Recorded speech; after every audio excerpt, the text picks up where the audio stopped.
कल जो हमारे विधानसभा चुनाव हुए थे उसकी बहुत महत्वपूर्ण चरण मतगणना कल होगी। उसके संबंध में आज हम लोग ने एक रिहर्सल यहाँ पे प्लान किया है, जिसमें हमने जो भी अधिकारीगण लगे हैं उनके साथ जो भी फोर्स लगा हुआ है उसको यहाँ पे बुलाया गया है। उनको क्या क्या ड्यूटी रहेंगी, क्या क्या हमको रूल्स और नियम उसमें फॉलो करने हैं और कैसे हमको उसको फॉलो करना है, करवाना है, वो सारी चीज़ें आज यहाँ पे ब्रीफिंग की जा रही है।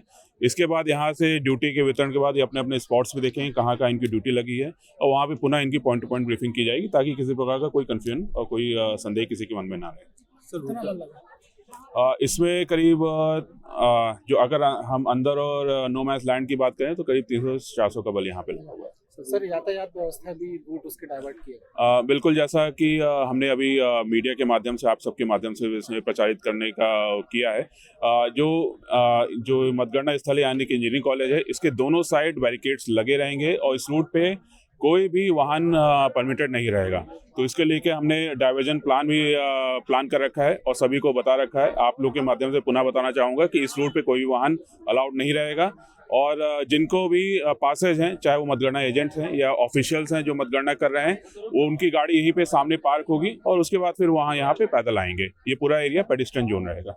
सर, कितना एरिया ऐसा है जहाँ पे धारा 140? इस मतगणना केंद्र से अगर हम बात करें तो करीब 100-200 मीटर का एरिया है जहाँ पे 144 लागू रहेगा और वहाँ पे हम अनावश्यक किसी का मूवमेंट वहाँ पे अलाउ नहीं किया जाएगा। कब शुरू होगा? जो पूरा प्रोसेस है वो करीब 5-6 बजे से स्टार्ट हो जाता है सारी चीज़ें, और जब तक कि मतगणना काउंटिंग और सबको सर्टिफिकेट नहीं मिल जाता विनिंग कैंडिडेट को, तब तक वो पूरी प्रोसेस वो चलती रहेगी, तब तक के लिए वो लागू रहेगा। और सभी कैंडिडेट से ये भी अपील है, सभी समर्थकों से अपील है कि यहाँ से जो भी जुलूस वगैरह रहेंगे मतगणना के बाद वहाँ से थोड़ी दूर से उसको किया जा सकता है। यहाँ पे 144 लागू होने से वो अलाउड नहीं रहेगा। कल की जो तैयारियां हैं मतगणना की, वो रीवा में सभी जो अपनी 8 विधानसभाएं हैं उनके लिए पूरी कर ली गई हैं। अपने यहाँ सेंट्रलाइज यहीं पर रीवा इंजीनियरिंग कॉलेज में सभी विधानसभाओं की मतगणना होगी। मतगणना सवेरे 8 बजे से शुरू होगी और 8 बजे से जो शुरुआत होगी, पहले पोस्टल बैलेट्स और जो ETPBS आते हैं उनकी होगी और उसके बाद आधे घंटे बाद मशीनों की गणना शुरू होगी। तो सभी विधानसभाओं के लिए जो हॉल्स तैयार किए गए हैं उसमें काउंटिंग एजेंट्स के बैठने की पर्याप्त व्यवस्थाएं की गई हैं। जो काउंटिंग स्टाफ है उनकी टेबल्स लगाई गई हैं। साथ ही पार्किंग की पृथक से व्यवस्था की गई है कि जो काउंटिंग स्टाफ है वो भली प्रकार से किस गेट से एंट्री करेगा और किस गेट से कैंडिडेट्स, उनके इलेक्शन एजेंट्स एंट्री करेंगे, उसकी भी सभी व्यवस्थाएं बनाई गई हैं। मीडिया सेंटर बनाया गया है पब्लिक अनाउंसमेंट सिस्टम के माध्यम से और जो स्क्रीन्स हैं वो लगाए गए हैं ताकि जो अंदर मतगणना हो रही है वो अपने चक्रवार सभी विधानसभाओं की जानकारियां सभी को समय पर मिलती रहे। सुरक्षा की दृष्टि से 2-3 चीज़ें इंपॉर्टेंट हैं कि कोई भी व्यक्ति जो मतगणना कक्ष के अंदर आ रहा है, उन्हें जितने भी एजेंट्स हैं किसी को भी मोबाइल फ़ोन अलाउड नहीं रहेंगे, कोई डिवाइस अलाउड नहीं रहेगा। सिर्फ वो अपने साथ एक सिंपल कागज़ और पेन ला सकते हैं जिसमें वो अपनी सामान्य जानकारियाँ नोट करते हैं। इसके अतिरिक्त भी अन्य किसी को मोबाइल फ़ोन्स अलाउड नहीं रहेंगे।